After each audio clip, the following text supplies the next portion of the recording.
Hello. This week's topic is internet safety, and as teachers we have a big responsibility to teach this in our classrooms. I believe it's great to talk about how to be safe, like not sharing personal information online, how to be careful if you get somebody that is soliciting something that you're not interested in. Make sure you tell an adult. I think a lot of ways this is similar to topics such as suicide and different things, that if we just talk about it, we will get it out and people will hear the information, and it'll help them to be safe and keep safe. So when I teach this in my classroom, I think it would be neat to send home a paper or even do a reflection like this and let the parents know exactly what we've shared, so that when we're sharing information, then at home they share it again. At our house, internet is supposed to be public, and you have to be out in a room in order to be on like a Chromebook or the internet, just to be safe.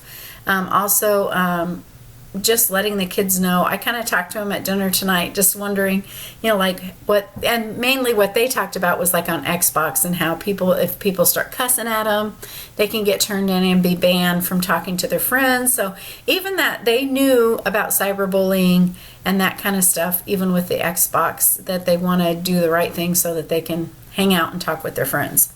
Some of the different things I learned was the difference between cyberbullying, and now they're wanting to talk about maybe victimization in the article that we read, talking about sometimes cyberbullying only, it might be just being mean to somebody, but it's also cyberbullying is including in like sexual solicitation and different things like that that kids can experience. They might visit a site, something might pop up that they weren't intending to. And on that article, it talks about how kids aren't going to talk to you about it or share it with you. So if you start the conversation, I think it'll be easier for kids to talk about. And if you have a home that you talk about things, they're going to be able to speak up and be a voice to the adults. What I thought was interesting, usually it's not just a one-time thing. If somebody's actually cyberbullying somebody, it's going to be an ongoing thing. It's not just going to be once that it happens, but it's going to be continual. So you'll know that there is something to this, to be careful. Some preventative measures that I learned, and some of these we already know. Don't disclose your personal information online. Even for us as teaching students or getting our degrees right now, we have to be careful what we put on there, because you can't. Sometimes I read stuff and I think, oh my goodness, what are these people posting? Because your information is out there. So don't disclose your personal information. Also, that you can use your IP addresses to track or to block somebody that has been a problem, that are causing problems to you. Then you can just block them. Or of course, you can switch an online user account if you're having trouble with people. Just switch it up. I think the important thing is to teach respectful behaviors instead of just saying zero tolerance, which is what the article talked about. When we say zero tolerance, you're going to get kicked out of school.